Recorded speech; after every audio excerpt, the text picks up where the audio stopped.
सौम्या की बात सुन के दिनेश और ईशानी ने अपना सिर झुका लिया। पर दिनेश को सौम्या को बॉस बोलता देखकर वहां के सारे लोग हैरान हो गए थे। उनके सामने अभी तक व्हाइट डेविल थी और व्हाइट डेविल एक लड़की है, यह जानकर वो लोग हैरान रह गए। जब उस आदमी को पता चला कि उसने अभी व्हाइट डेविल को मारा है तो वह डर मारे कांपने लगा और सौम्या को डरते हुए देखा। सौम्या एकदम शांत थी, पर उसे क्या पता सौम्या बस अपना गुस्सा शांत करना चाहती थी। पर सौम्या को शांत देख के वो आदमी सौम्या के चेहरे को देखने लगा। वो कंफ्यूज होकर बोला, क्या ये व्हाइट डेविल है? पर ये तो कितनी मासूम दिख रही है। सौम्या को कमजोर समझकर एक गार्ड सौम्या की तरफ आने लगा, पर वो आगे आता उससे पहले ही दिनेश ने उसे गोली मारी और चिल्ला के बोला, समझ नहीं आता क्या बॉस ने क्या कहा है? दिनेश सबकी तरफ देखकर बोला, चुपचाप जहां हो वहीं खड़े रहो, नहीं तो। और एक आदमी के सिर पर गोली चलाया और बोला, ऐसा होगा। ये देख के वहां के सारे लोग डर के मारे शांत हो गए। कुछ देर वहां सब शांत रहा, बस सबकी नजर सौम्या पर थी कि वह कब उठेगी और वह कब हिल पाएंगे। अब वो आदमी भी कुछ करने की हिम्मत नहीं कर पा रहा था। ईशानी ने दिनेश से धीरे से बोली, क्या बॉस सो गई है? तुम्हें पता है कि क्या करना है? अब जिस पर दिनेश ने एक आह छोड़ा और बोला, बॉस जाग रही है और रही बात कुछ करने की, हम कुछ नहीं कर सकते। पहले ही हम लोगों ने उनका ऑर्डर ना मानकर बहुत बड़ी गलती कर दी है और बस एक गलती और हमारा नामो निशान गायब कर सकती है।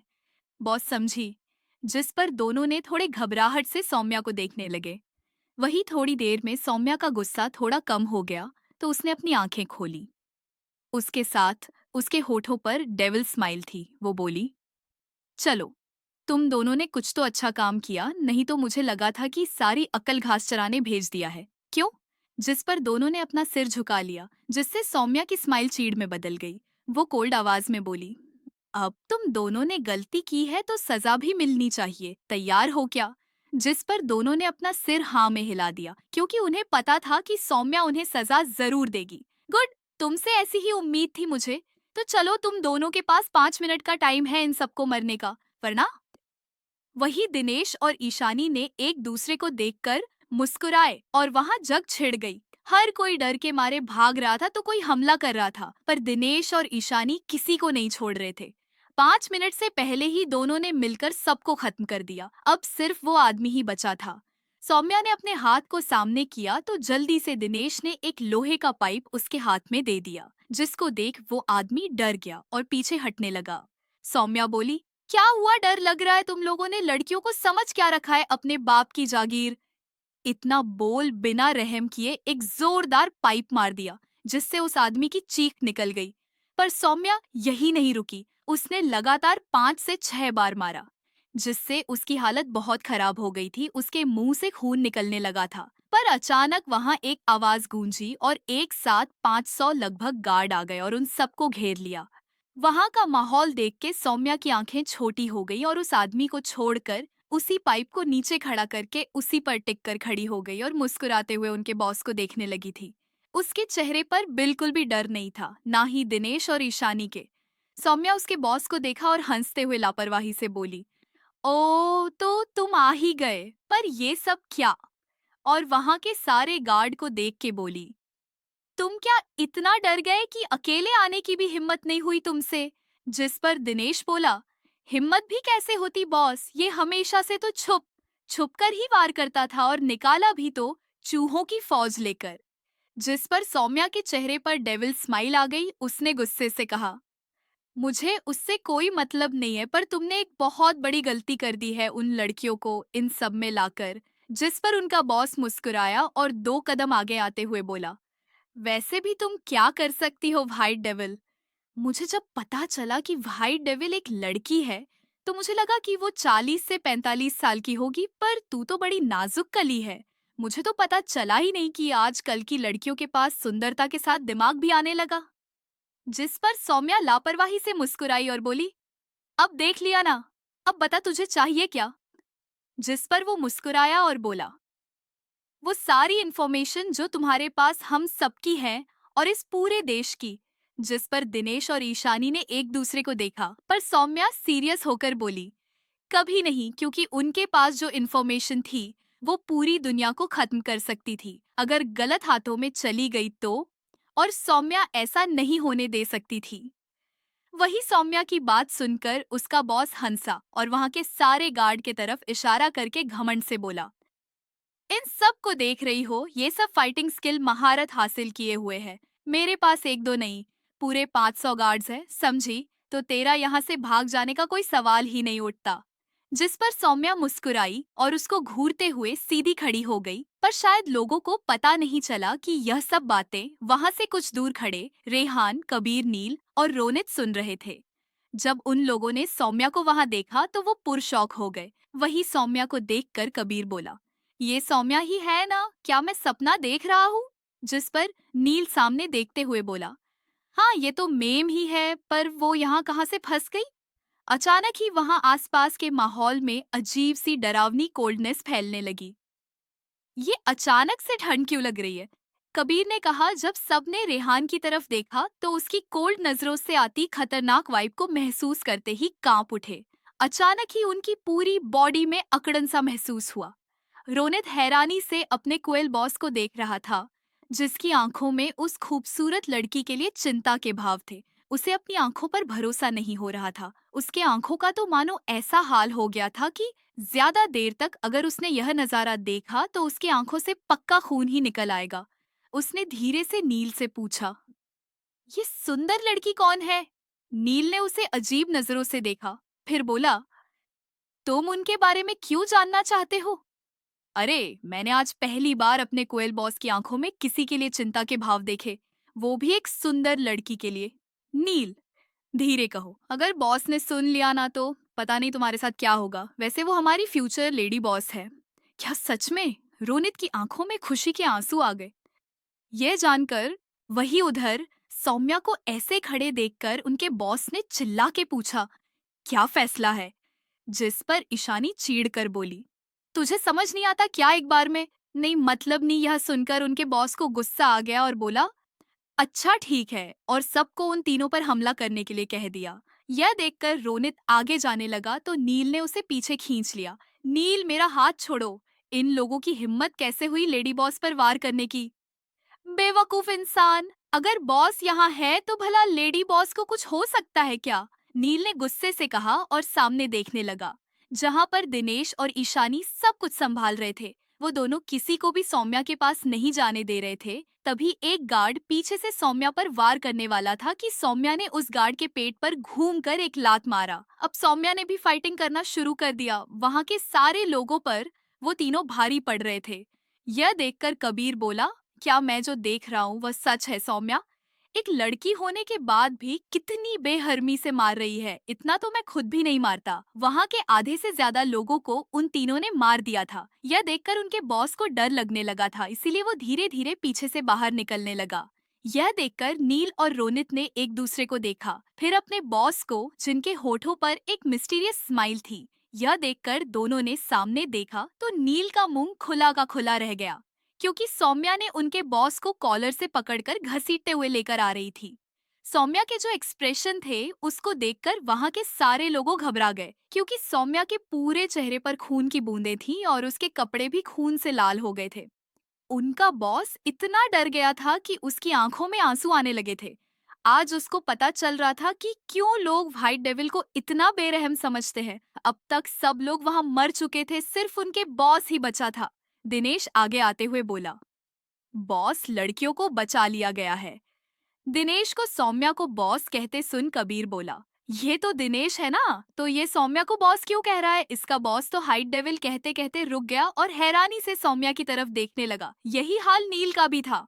उन दोनों ने कभी सपने में भी नहीं सोचा होगा कि व्हाइट डेविल एक लड़की है, और वो भी सौम्या, जिस लड़की को जानने वालों लोगों को लगता है कि वो बेवकूफ है।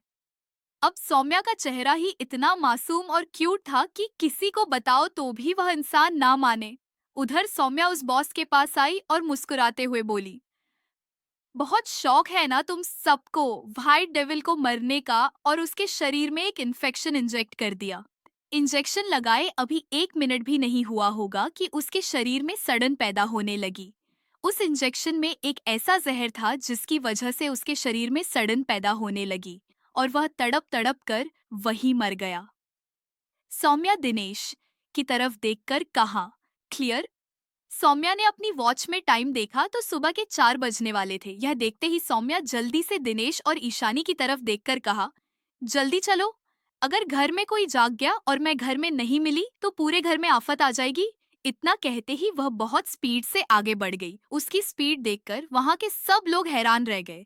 नील धीरे से बोला, लेडी बॉस जितनी मासूम दिखती है और अपनी फैमिली के सामने रहती है ना, वो उतनी ही खतरनाक है। रोनित नील की तरफ देखकर बोला, अगर मरना चाहते हो तो यही खड़े रहो, और वह आगे बढ़ गया। यह देखकर नील जल्दी से अपने रेहान के पीछे चला गया। वही सौम्या लगभग 5 बजे मल्होत्रा मेंशन पहुंची। वह पीछे की दीवार पर चढ़कर अंदर कूद गई और अपने कमरे में जाकर सो गई। अगला दिन शिवाय का पर्सनल मेंशन, SM विला शिवाय का कमरा। शिवाय रूही को एकटक देखते हुए बोला, everyone get out of here. उसकी बात सुनकर देवेश और राहुल ने एक दूसरे को देखा और बाहर चले गए। अब उस कमरे में सिर्फ शिवाय और रूही ही बचे थे, लेकिन रूही की इतनी हिम्मत नहीं हो रही थी कि वो शिवाय को नजर उठाकर देख भी सके। वही शिवाय अपनी गहरी नजरों से रूही को देखते हुए उसकी ओर बढ़ने लगा। वही रूही डर के मारे अपने कदम पीछे लेने लगी। उसे डर के पीछे जाते देख शिवाय के चेहरे पर डेविल स्माइल आ गई और वही रूही की तो हालत खराब होती जा रही थी। डर के मारे उसके हाथ पैर कांप रहे थे। वो 1-2 बार तो लड़खड़ा भी गई, लेकिन फिर भी वो पीछे की ओर चलती रही और आखिरकार वो दीवार से जा लगी। उसने डर के मारे पीछे देखा तो उसके पीछे दीवार थी। अब वो इसके पीछे कहीं जा ही नहीं सकती थी।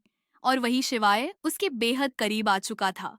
वो अपने एक हाथ को दीवार पर रख रूही के चेहरे की ओर झुकते हुए कोल्ड वॉइस में बोला, लिटिल गर्ल, तुम्हें मुझसे शादी करनी होगी। जिसे सुन रूही तो जैसे अपनी जगह पर ही शौक के मेरे जम सी गई, लेकिन जल्दी से खुद को संभालते हुए बोली, ये आप क्या कह रहे हैं? मैं क्यों करूं आपसे शादी? मैं तो आपको जानती तक नहीं, मैं नहीं करूंगी आपसे शादी। आप मुझे फोर्स नहीं कर सकते। कहते हुए रूही डर के मारे कांप रही थी। उसने वहां से जाने की कोशिश की, लेकिन शिवाय ने उसका हाथ पकड़ उसे उसकी पीठ पर लगाकर अपने बेहद करीब खींच लिया। उसके इस तरह हाथ मरोड़ने से रूही ने दर्द के मारे एक पल के लिए अपनी आंखें मींच ली। वही शिवाय उसके चेहरे पर अपनी गर्म सांस छोड़ते हुए बोला, मैंने तुमसे तुम्हारी राय नहीं पूछी, बल्कि अपना फैसला सुनाया है। और अगर तुमने ये शादी नहीं की तो। शिवाय ने अपनी बात अधूरी छोड़ दी और रूही को एक झटके से खुद से दूर धकेल दिया। रूही के आंखों से आंसू बहने लगे। उसने रोते हुए अपनी कलाई देखी जिन पर निशाना पड़ चुके थे, लेकिन खुद को संभाल वो शिवाय की ओर गुस्से से देखते हुए मुंह बनाकर बोली, तो क्या कर लेंगे आप? हाँ, आप खुद को समझते क्या है कहीं कि 30 मारखान है जो इतना हवा में उड़ रहे हैं? मैं कोई छोटी बच्ची नहीं हूँ जो आपकी इन धमकियों से डर जाऊंगी। समझे आप? आपको जो करना है कर लीजिए, लेकिन मैं ये शादी नहीं करूंगी, नहीं करूंगी। रूही की बचकानी बातें सुनकर शिवाय को समझ आ गया कि ये छोटी चूहिया उसे ऐसे तो सीरियसली लेने से रही, हाँ, अब तो उसे बिजली के शॉक की जरूरत है। अगर रूही पहले ही उसकी बात मान जाती तो उसे कुछ करने की जरूर नहीं होती। खैर, जब इंसान खुद ही अपनी कब्र खोदना चाहे तो कोई क्या कर सकता है। शिवाय डेविल स्माइल करते हुए सर्द आवाज में बोला, तो तुम सच में जानना चाहती हो कि मैं क्या कर सकता हूँ? उसकी बातें और डेंजर स्माइल रूही के रोंगटे खड़े करने के लिए काफी थे। उसका दिल जोरों से धक धक करने लगा। शिवाय ने रूही को अपनी गहरी नजरों से देखते हुए किसी को कॉल लगाया और पूछा, काम हो गया। सामने से जी बॉस कहा, जिसे सुन शिवाय ने फोन कट कर दिया और उसके 2 सेकंड बाद ही उसके फोन में एक नोटिफिकेशन आई। उसने अपना फोन ऑन कर रूही के पास आकर बोला, तुमने पूछा था ना कि मैं क्या कर सकता हूँ, तो आओ मैं तुम्हें एक छोटा सा ट्रेलर दिखाता हूँ। तुम्हें भी तो पता चलना चाहिए कि तुम्हारा वुड बी हबी क्या क्या कर सकता है। शिवाय ने अपने फोन की स्क्रीन को रूही की ओर कर उसके पास जाकर उसे कुछ दिखाया, जिससे शॉक के मारे उसकी आंखें लगभग बाहर ही आने वाली थीं। फोन स्क्रीन पर एक वीडियो चल रही थी जो एक अनाथ आश्रम की थी, जिसमें छोटे छोटे बच्चे बेहोश थे और उनके आसपास कई सारे लोग गन ताने खड़े थे। यह देखकर रूही का खून खौलने लगा। उसने अपने मन में कहा, ये आदमी कितना ज्यादा कुएल है। अगर बॉस ने अपनी सच्चाई छुपाने के लिए नहीं कहा होता तो बताती इसे कि मुझे धमकी देने का अंजाम क्या होता है। आ यार, ये मासूम बनाना कितना कठिन क्यों है? मैं क्या करूं, मुझे तो इसका नाम भी नहीं पता है। वैसे दिखने में काफी हैंडसम है, शादी कर ही लेती हूँ। उन बेवकूफों से तो छुटकारा मिल ही जाएगा। रूही को किसी गहरी सोच में गुम देख शिवाय बोला, लगता है तुम्हें ट्रेलर कुछ खास पसंद नहीं आया। चलो कोई बात नहीं, मैं तुम्हें पूरी की पूरी फिल्म दिखा देता हूँ। इतना कह शिवाय ने राहुल को कॉल लगाया और फोन पिक होते ही शिवाय बोला, उन बच्चों को। इससे पहले कि वो अपनी बात पूरी भी कर पाता, रूही ने उसके हाथ से उसका फोन छीन लिया और उस हाथ को अपनी कमर के पीछे कर शिवाय को अपनी मासूम नजरों से देखने लगी। शिवाय का चेहरा डार्क हो गया। शिवाय को कतई बर्दाश्त नहीं था कोई उसकी बात काटे या उससे उसकी चीज छीने, लेकिन इससे पहले कि उसका गुस्सा ज्वालामुखी बन रूही पर फूटता, रूही डरने का नाटक करते हुए बोली, मैं आपसे शादी करने के लिए तैयार हूँ, लेकिन प्लीज उन बच्चों को कुछ मत कीजिए। प्लीज मैं आपसे रिक्वेस्ट करती हूँ, उन्हें कुछ मत कीजिए। कहते हुए रूही की आंखों में आंसू झरझर बहने लगे। उसे रोता देख शिवाय को अपने दिल में एक टीस सी उठी। उसने अपने हाथों की कसकर मुट्ठी बंद कर ली और अपने गुस्से को दबाते हुए अपनी आंखें बंद की और फिर रूही को देख अपनी गहरी आवाज में बोला, गुड गर्ल। शिवाय ने तुरंत राहुल को कॉल कर रूही के लिए शादी का जोड़ा और साथ में ही सलोनी से कुछ लड़कियों को बुला लिया और उन्हें रूही को 20 मिनट में तैयार करने को कह वो खुद बालकनी में चला गया। आर मेंशन स्टडी रूम में रेहान अपने किंग साइज चेयर पर किसी किंग की तरह अपने पैरों पर पैर चढ़ाए बैठा हुआ था। उसने एक सिंपल सी ब्लैक टी शर्ट और ब्लैक ट्राउजर्स में वो काफी अट्रैक्टिव और चार्मिंग दिख रहा था। उसका ऑरा बेहद ही कोल्ड था। वह अपने सामने खड़े रोनित की बातें सुन रहा था। उसके साथ नील भी मौजूद था। वही उसे बड़े से सिंपल मगर लग्जरियस स्टडी रूम का माहौल अभी बेहद ही कोल्ड और भयानक था, जो कि उस खूबसूरत स्टडी रूम को किसी ठंडे नर्क से भी ज्यादा भयानक बना रहा था। कुछ देर बाद अपनी बात खत्म करने के बाद रोनित ने अपना सर उठाकर रेहान की तरफ देखा और फिर आगे बढ़कर उसने रेहान के टेबल पर अपनी लाई हुई कुछ फाइल रख दी। वही रोनित के अपनी बात खत्म करने के बाद से ही उस पूरे स्टडी रूम में शांति छा गई थी, मगर नील और रोनित के चेहरे पर अभी एक साथ ही हैरानी और शौक दोनों के भाव दिख रहे थे।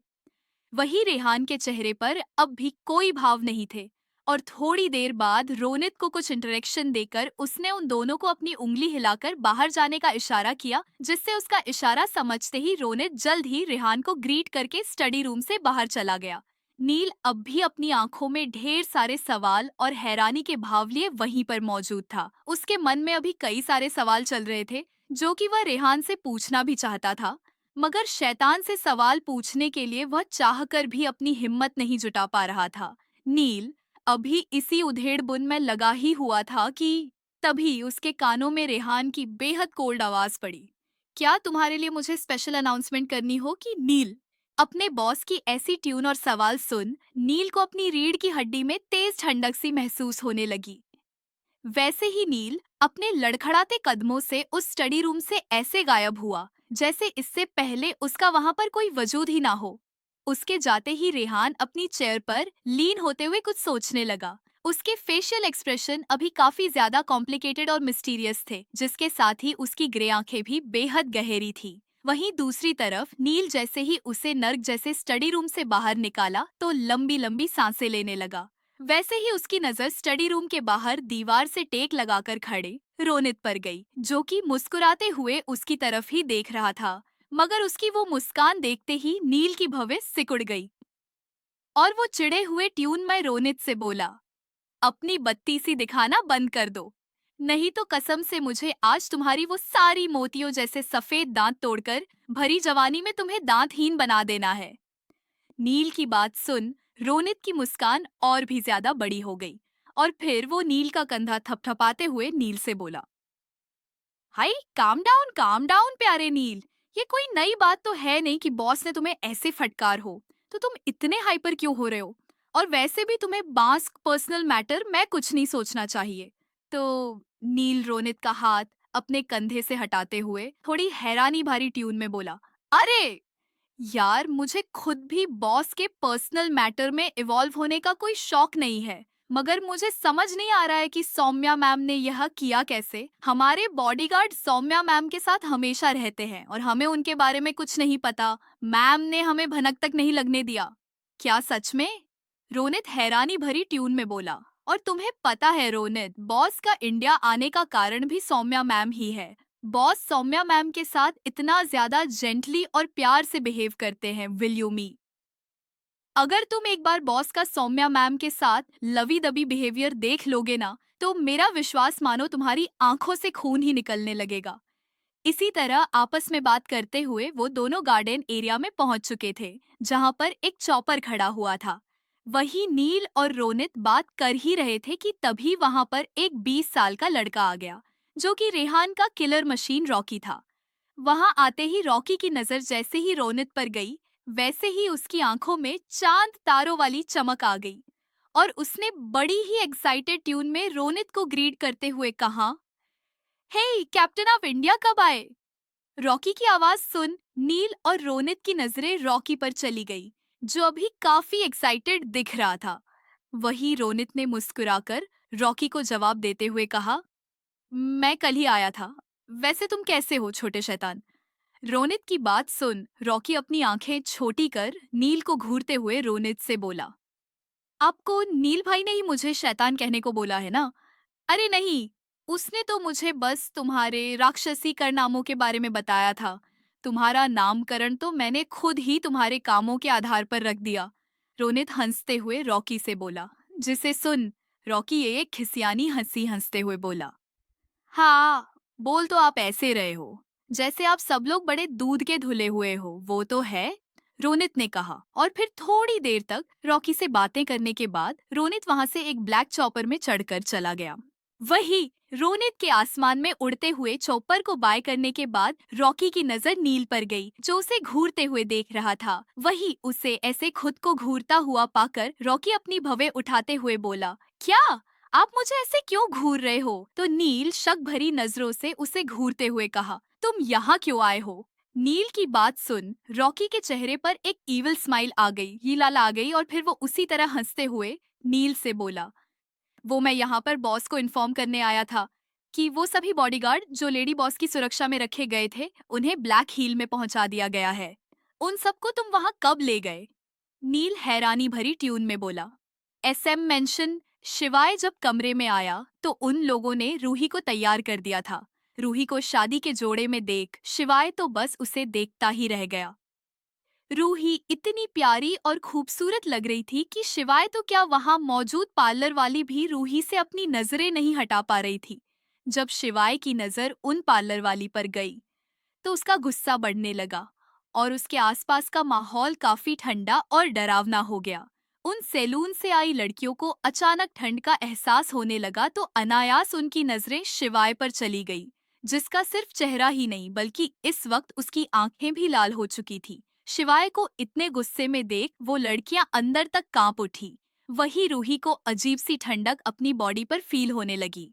उसकी नजरें भी शिवाय की ओर चली गई और उसे गुस्से से पार्लर वाली लड़कियों को देखते हुए देख रूही ने भी उन लड़कियों को देखा जो अपनी जगह पर खड़ी डर के मारे कांप रही थी। उन्हें शिवाय के गुस्से से बचाने के लिए रूही शिवाय के सामने जाकर खड़ी हो गई और बोली, मैं कैसी लग रही हूँ? आवाज सुन शिवाय का ध्यान रूही की ओर चला गया। वो हैरानी से उसे देखने लगा क्योंकि थोड़ी देर पहले तो ये लड़की उससे शादी करने के लिए तैयार तक नहीं थी और अब वो उसके मुंह से अपनी तारीफ सुनना चाहती थी। सौम्या की कार एक 5 मंजिला बिल्डिंग के सामने रुकी। ये बिल्डिंग पूरी की पूरी कांच की बनी हुई थी और उस पर बहुत खूबसूरत तरीके से सविका फैशन हाउसली लिखा हुआ था। फ्लैशबैक। सुबह जब सौम्या तैयार होकर नीचे आ रही थी तो उसके फोन पर अमन का कॉल आया। उसने कुछ सोचकर कॉल रिसीव कर लिया। Good morning sister. कॉल की दूसरी तरफ से अमन बोला, गुड मॉर्निंग। सौम्या ने कहा, सिस्टर सौम्या, क्या तुम अभी सविका फैशन हाउस आ सकती हो? Savika fashion house. सौम्या ने मन में ही नाम दोहराया।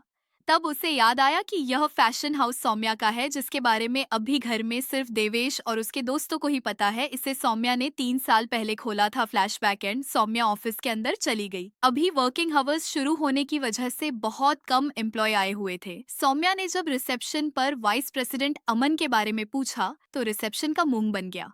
क्या तुम्हारे पास अपॉइंटमेंट है? उस रिसेप्शन ने रूड तरीके से पूछा। तुम बस उन्हें इन्फॉर्म कर दो सौम्या आई है। सौम्या को उसकी रूडनेस देख गुस्सा आ रहा था कि कैसे कैसे बेकार लोगों को सौम्या ने अपने फैशन हाउस में रखा है। तुम जैसी यहाँ डेली आती है, अगर अपॉइंटमेंट है तो बताओ, नहीं तो निकलो यहाँ से। और खुद नहीं जाना चाहती तो मैं गार्ड्स को बुलाती हूँ। जब उस लड़की ने देखा कि सौम्या उसे ऑर्डर दे रही है तो उसका ईगो को हर्ट हो गया। दरअसल वो लड़की कंपनी की एक डिजाइनर की बहन थी और उसे और उसकी बहन को लगता था कि उसकी बहन अमन को अपने प्यार में फंसा लगी तो इस फैशन हाउस की मालकिन बन जाएगी। सौम्या उसकी सुनकर डेविल स्माइल करते हुए अपने पॉकेट से फोन निकलती है और अमन को कॉल लगा देती है। अगर तुम 2 मिनट के अंदर रिसेप्शन एरिया में नहीं पहुंचे तो। इतना कहकर सौम्या ने कॉल कट कर दिया। तुम्हें क्या लगता है तुम्हारे ऐसे फेक कॉल करने से मैं डर जाऊंगी? उस लड़की ने टेढ़ी स्माइल करते हुए कहा। सब लोग यहाँ। और इसे देखो, इसे लगता है ये हमारे बॉस को ऑर्डर दे सकती है। उस लड़की ने वहाँ के एम्प्लॉय को इकट्ठा करते हुए कहना शुरू कर दिया और सब लोग फ्री के एंटरटेनमेंट के लिए वहाँ खड़े होकर गॉसिप करने लगे थे। कुछ भी कहो यार, ये लड़की है बहुत खूबसूरत। तुझे क्या लगता है बॉस को सच में ये जानती होगी? एक एम्प्लॉय ने दूसरे एम्प्लॉय से कहा।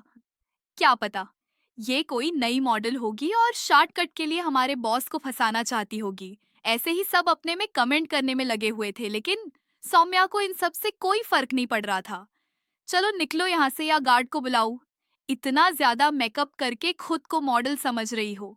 उस लड़की को लड़कों का सौम्या की खूबसूरती की तारीफ करना पसंद नहीं आया, इसीलिए उसे सौम्या की खूबसूरती से जलन होने लगी थी। वो लड़की अभी गार्ड को बुला ही रही थी कि उससे पहले ही अमन भागते हुए रिसेप्शन एरिया में आ गया। सब एम्प्लाई अपने बॉस को इस तरह भागते हुए आता देख हैरान हो गए। सौम्या अमन सौम्या के सामने खड़ा होता हुआ बोला।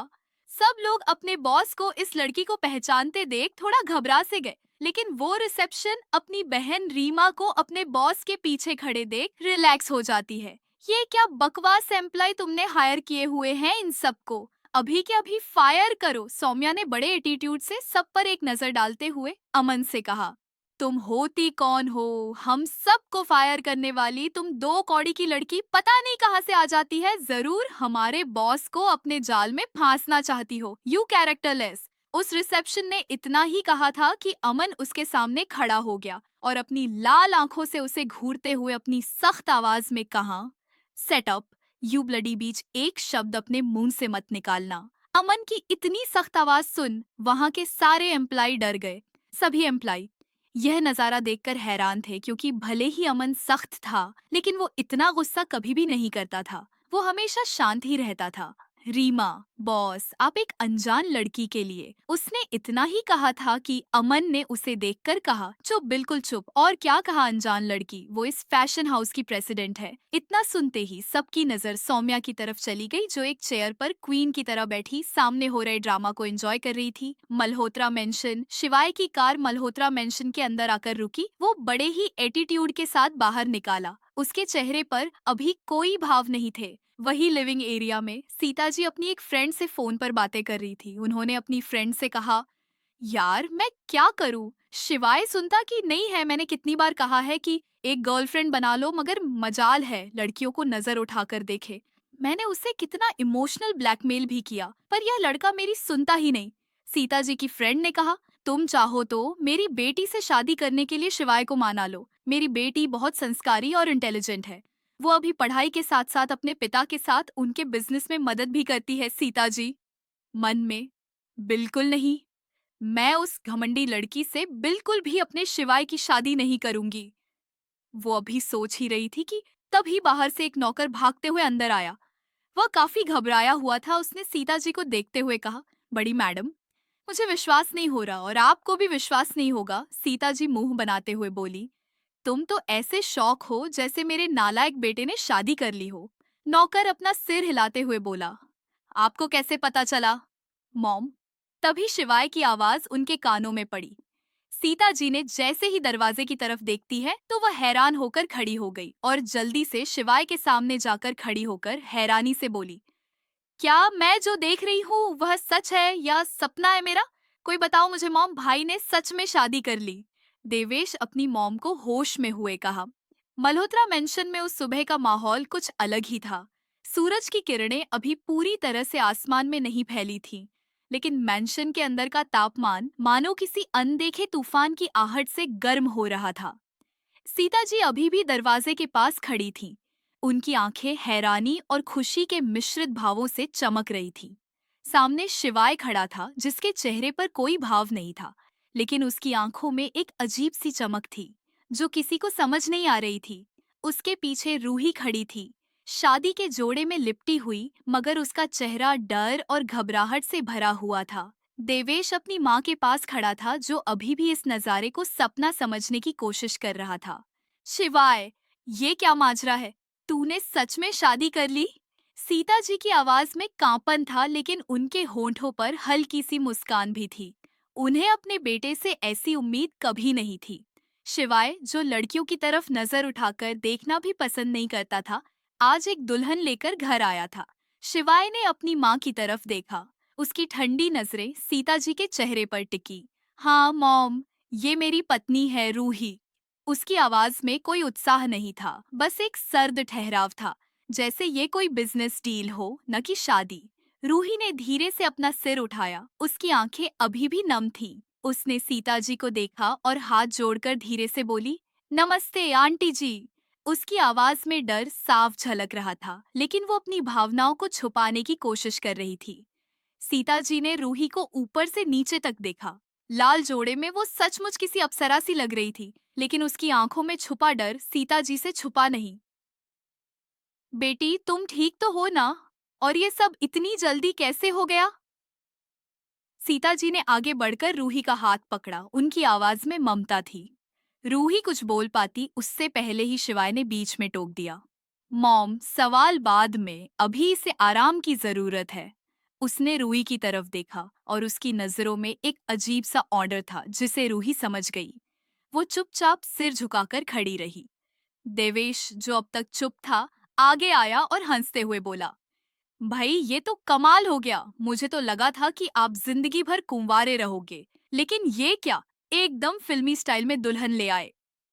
उसकी बात में मजाक था, लेकिन शिवाय की एक ठंडी नजर ने उसे चुप कर दिया। देवेश, ज्यादा बोलने की जरूरत नहीं, इसे ऊपर कमरे में ले जाओ।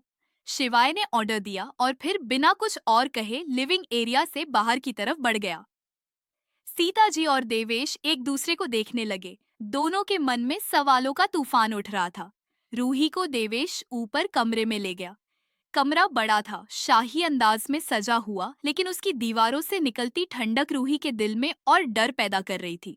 वो बिस्तर के किनारे पर बैठ गई। उसका जोड़ा अभी भी उसकी नाजुक काया पर भारी लग रहा था। देवेश ने उसे देखा और धीरे से बोला, भाभी आप ठीक है ना? भाई थोड़े सख्त हैं, लेकिन दिल के बुरे नहीं हैं।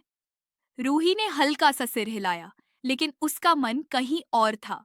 वो सोच रही थी कि कैसे उसकी जिंदगी एक रात में बदल गई। शिवाय का वो वीडियो, उन बच्चों की जान की धमकी और फिर ये शादी, सब कुछ एक बुरे सपने की तरह था, लेकिन वो जानती थी कि अब पीछे हटने का कोई रास्ता नहीं था। उधर सौम्या अपने कमरे में सो रही थी। सुबह के 5 बजे मल्होत्रा मेंशन में पहुंचने के बाद उसने खुद को बिस्तर पर गिरा दिया था। उसका शरीर थकान से चूर था, लेकिन उसकी नींद में भी एक अजीब सी बेचैनी थी। रात का वो खूनी खेल, वो 500 गार्ड्स और वो बॉस जिसे उसने अपने हाथों से खत्म किया था, सब कुछ उसकी आंखों के सामने घूम रहा था। लेकिन सौम्या व्हाइट डेविल थी, और व्हाइट डेविल कभी कमजोर नहीं पड़ती। सुबह 7 बजे उसकी नींद एक फोन की घंटी से टूटी। उसने आंखें खोली और बिना स्क्रीन देखे फोन उठा लिया। क्या है? उसकी आवाज में नींद और गुस्सा दोनों थे। मैम, सॉरी डिस्टर्ब करने के लिए, लेकिन एक प्रॉब्लम है। दूसरी तरफ से दिनेश की घबराई हुई आवाज आई। सौम्या बिस्तर पर सीधी बैठ गई। बोल, क्या हुआ? उसकी आवाज अब सख्त थी, नींद का नामो निशान गायब। मैम, वो बॉस जिसे आपने रात में खत्म किया था, उसके पीछे कोई और है। हमें अभी पता चला कि वो अकेला नहीं था, उसका एक पार्टनर है और वो अब आपके पीछे है। दिनेश की आवाज में डर था जो सौम्या को तुरंत समझ आ गया। सौम्या के होंठों पर एक डेविल स्माइल आ गई। अच्छा, तो खेल अभी खत्म नहीं हुआ। ठीक है दिनेश, मुझे 30 मिनट दो, मैं तैयार होकर निकलती हूँ। तुम और ईशानी ब्लैक हील में पहुंचो। उसने फोन कट किया और बिस्तर से उठ खड़ी हुई। उसकी आंखों में वही खतरनाक चमक थी जो रात में उन गार्ड्स को देखकर आई थी। दूसरी तरफ आर मेंशन में रेहान अपनी स्टडी रूम में बैठा था। उसकी ग्रे आंखें टेबल पर रखी फाइलों पर टिकी थी, लेकिन उसका दिमाग कहीं और था। सौम्या, वो लड़की जो उसकी जिंदगी का सबसे बड़ा रहस्य थी। रात का वो नजारा जब उसने सौम्या को व्हाइट डेविल के रूप में देखा था, उसके दिमाग में बार बार घूम रहा था। वो मासूम चेहरा, वो खून से सना हुआ जोड़ा और वो बेरहम स्माइल। क्या सच में ये वही सौम्या थी जिसे वो सालों से जानता था? रेहान की सोच को एक दस्तक ने तोड़ा। आओ! उसकी ठंडी आवाज कमरे में गूंजी। दरवाजा खुला और नील अंदर आया। उसके चेहरे पर अभी भी वही घबराहट थी जो सुबह रेहान की फटकार के बाद बची थी। बॉस, एक खबर है। बोल, रेहान ने बिना नजर उठाए कहा। सौम्या मैम ने रात में जो ऑपरेशन किया था उसका एक लिंक हमें मिला है। वो बॉस जो मरा, उसका एक पार्टनर है, कोड नेम शैडो, और वो अब मैम के पीछे है। नील की आवाज में हल्का सा कांपन था।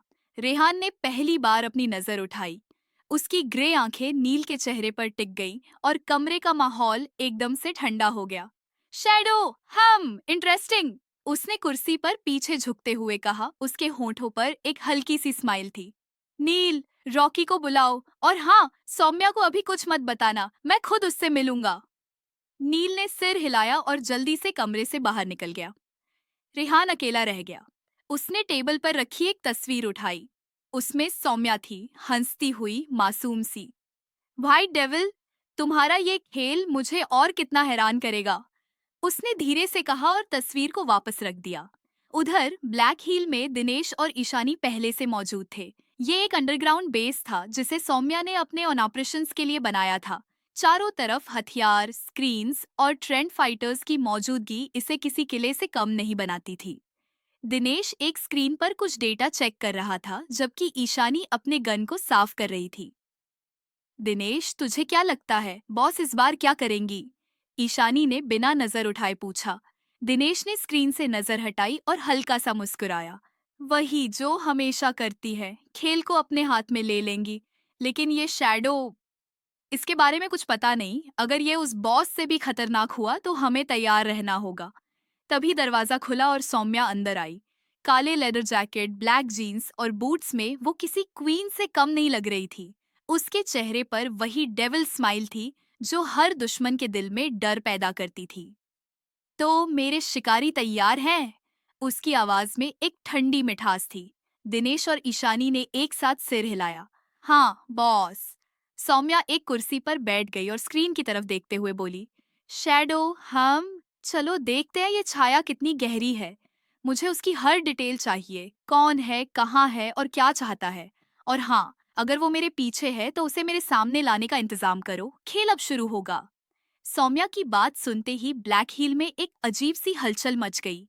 दिनेश और ईशानी ने बिना वक्त गंवाए अपने अपने काम शुरू कर दिए। दिनेश स्क्रीन पर उंगलियां चलाने लगा, हर उस डेटा को खंगालते हुए जो शैडो के बारे में कोई सुराग दे सके। ईशानी ने अपने गन को टेबल पर रखा और पास की दीवार पर लगे हथियारों के रैक की तरफ बढ़ी। उसने एक शार्प डैगर उठाया और उसे अपनी कमर में खोस लिया।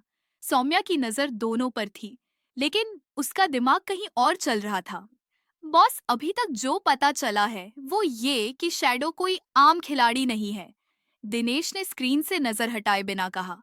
इसका कोई रियल नेम नहीं मिल रहा, कोड नेम ही इसकी पहचान है। पिछले बॉस के साथ इसका लिंक सिर्फ बिजनेस पार्टनरशिप तक नहीं था, ये उसका दिमाग था। हर प्लान, हर स्ट्रैटेजी शैडो की थी। सौम्या ने कुर्सी पर पीछे झुकते हुए एक ठंडी सांस ली। तो मतलब जो हमने रात में मारा वो सिर्फ एक मोहरा था, असली खिलाड़ी अभी बाकी है। उसकी आंखों में चमक थी, जैसे उसे इस खेल में मजा आने लगा हो। और क्या पता चला? ईशानी ने हथियारों का रैक छोड़कर सौम्या की तरफ मुड़ते हुए कहा। मैम, इसके पीछे एक पूरा नेटवर्क है। हमारे सोर्सेज से खबर आई है कि शैडो का बेस कहीं इंडिया में ही है, लेकिन लोकेशन अभी ट्रेस नहीं हुई। और हाँ, ये आपसे सिर्फ बदला नहीं लेना चाहता, ये वो इन्फॉर्मेशन चाहता है जो आपके पास है। सौम्या के होठों पर वही डेविल स्माइल लौट आई। वो इन्फॉर्मेशन जो पूरी दुनिया को तबाह कर सकती थी, उसके पास एक हथियार की तरह थी। अच्छा, तो शैडो को मेरी ताकत चाहिए, लेकिन इसे ये नहीं पता कि ये जिस आग से खेलने जा रहा है, उसमें ये खुद जल जाएगा। उसने कुर्सी से उठते हुए कहा, दिनेश, मुझे इसके नेटवर्क की हर डिटेल चाहिए। ईशानी, अपने फाइटर्स को तैयार करो, आज रात हम शिकार पर निकलेंगे। दोनों ने एक साथ हाम बॉस कहा और अपने काम में जुट गए। सौम्या कमरे से बाहर निकली और ब्लैक हिल की छत पर बने ओपन एरिया में पहुंची। वहां से शहर का नजारा साफ दिख रहा था। सूरज अब पूरी तरह से निकल चुका था, लेकिन सौम्या के मन में एक अंधेरा तूफान उठ रहा था। उसने अपनी जेब से एक सिगरेट निकाली, उसे जलाया और धीरे से एक कश लिया। धुआं हवा में घुल गया, ठीक वैसे ही जैसे उसके दुश्मनों का वजूद घुलने वाला था। उधर मल्होत्रा मेंशन में रूही कमरे में अकेली थी। देवेश उसे छोड़कर नीचे चला गया था। कमरे की खामोशी उसे डरा रही थी। उसने अपने जोड़े को उतारने की कोशिश की, लेकिन हाथ कांप रहे थे। आखिरकार उसने हार मान ली और बिस्तर पर बैठकर अपने घुटनों को सीने से लगा लिया। उसकी आंखों में आंसू थे, लेकिन वो उन्हें बहने नहीं देना चाहती थी। ये सब क्या हो गया मेरे साथ? मैंने तो बस उन बच्चों को बचाना चाहा था, और अब ये शादी। वो धीरे से बुदबुदाई। तभी कमरे का दरवाजा खुला और शिवाय अंदर आया।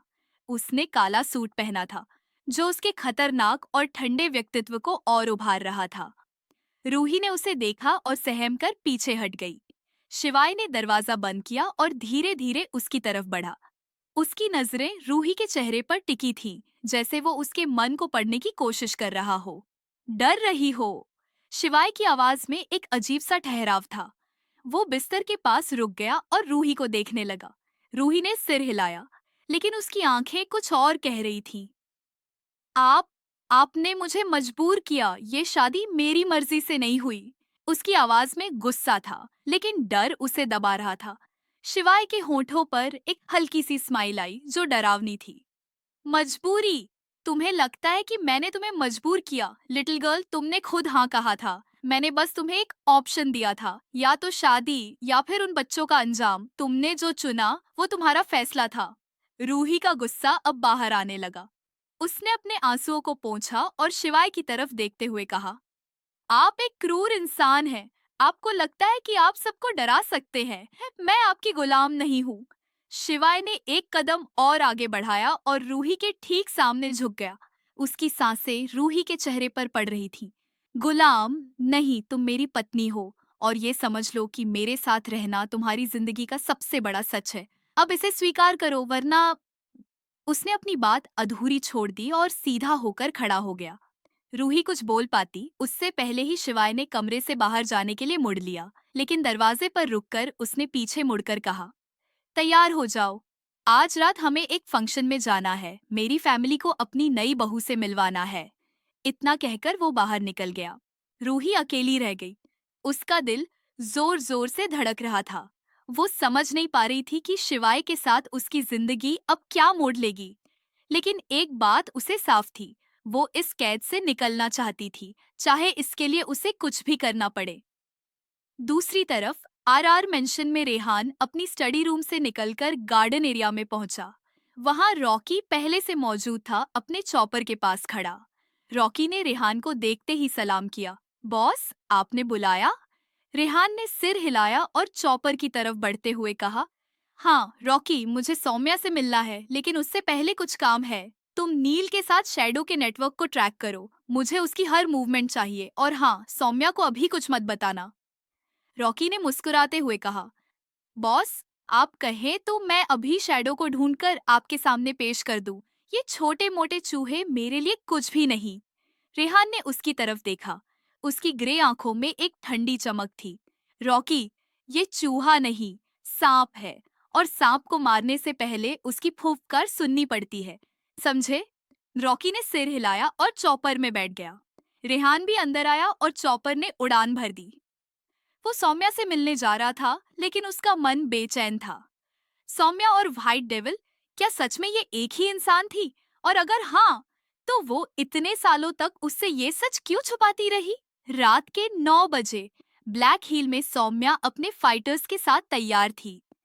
दिनेश और ईशानी ने शैडो के नेटवर्क का एक लीड ट्रेस कर लिया था, एक पुराना वेयरहाउस जो शहर के बाहरी इलाके में था। सौम्या ने अपने काले लेदर जैकेट के नीचे एक गन खोंसी और अपने फाइटर्स की तरफ मुड़कर बोली, सुनो, ये शिकार आसान नहीं होगा। शैडो को लगता है कि वो मुझसे आगे है, लेकिन आज रात मैं उसे दिखाऊंगी कि व्हाइट डेविल का खेल क्या होता है। चलो। टीम ने हथियार उठाए और वेयरहाउस की तरफ रवाना हो गई। रास्ते में सौम्या की नजर बाहर के अंधेरे पर थी। उसका दिल जोर जोर से धड़क रहा था, लेकिन डर की वजह से नहीं, उत्साह की वजह से। उसे शिकार का खेल पसंद था और आज रात वो इस खेल को अपने तरीके से खेलने वाली थी। वेयरहाउस के बाहर पहुंचते ही सौम्या ने अपने फाइटर्स को इशारा किया। चारों तरफ सन्नाटा था, लेकिन हवा में एक अजीब सी बेचैनी थी। सौम्या ने दरवाजे की तरफ बढ़ते हुए कहा, दिनेश, पीछे का रास्ता चेक करो। ईशानी, मेरे साथ। बाकी लोग बाहर पोजीशन लो। अंदर का माहौल और भी डरावना था। पुरानी मशीनें, टूटे हुए बक्से और हवा में उड़ती धूल। सौम्या ने अपने गन को हाथ में लिया और धीरे धीरे आगे बढ़ी। तभी एक आवाज गूंजी, हंसी की आवाज। व्हाइट डेविल, आखिरकार तुम आ ही गई। आवाज गहरी और ठंडी थी, जो वेयरहाउस की दीवारों से टकराकर गूंज रही थी। सौम्या रुक गई। उसकी नजर चारों तरफ घूमी, लेकिन कोई दिखाई नहीं दिया। शैडो, अपनी छुपने की आदत छोड़ो। सामने आओ ताकि मैं तुम्हारा खेल खत्म कर सकूं। उसकी आवाज में चुनौती थी। हंसी फिर से गूंजी। खेल खत्म? नहीं, डेविल, खेल तो अभी शुरू हुआ है। तभी अंधेरे से एक साया निकला, लंबा काला कोट पहने हुए, चेहरा छुपा हुआ। सौम्या ने अपनी गन तान दी, लेकिन उससे पहले ही चारों तरफ से गार्ड्स निकल आए। कम से कम 50 लोग, सबके हाथों में हथियार। ईशानी ने सौम्या की तरफ देखा। बॉस, ये ट्रैप है। सौम्या के होंठों पर डेविल स्माइल आ गई। ट्रैप? नहीं ईशानी, ये मेरा शिकार है। उसने अपनी गन नीचे की और एक जोरदार सीटी बजाई। तभी बाहर से उसके फाइटर्स अंदर घुस आए। वेयरहाउस में जंग छिड़ गई। गोलियां चल रही थी, चीखें गूंज रही थी और सौम्या उस सब के बीच एक शेरनी की तरह लड़ रही थी। शैडो ऊपर एक प्लेटफॉर्म पर खड़ा ये सब देख रहा था। उसकी आंखों में सौम्या के लिए नफरत थी, लेकिन साथ ही एक अजीब सी तारीफ भी। तुम सच में खतरनाक हो, व्हाइट डेविल, लेकिन ये जंग अभी खत्म नहीं हुई। वो धीरे से पीछे हटा और अंधेरे में गायब हो गया। जंग खत्म होने तक सौम्या के फाइटर्स ने ज्यादातर गार्ड्स को खत्म कर दिया था, लेकिन शैडो गायब था। सौम्या ने गन नीचे की ओर गहरी सांस ली। भाग गया? ठीक है शैडो, अगली बार तू मुझसे नहीं बच पाएगा। सो गाइस, आज की स्टोरी मैं बस इतना ही। आगे की स्टोरी जानने के लिए चैनल को सब्सक्राइब और वीडियो को लाइक करना ना भूले। Thanks to watching and take care. Bye.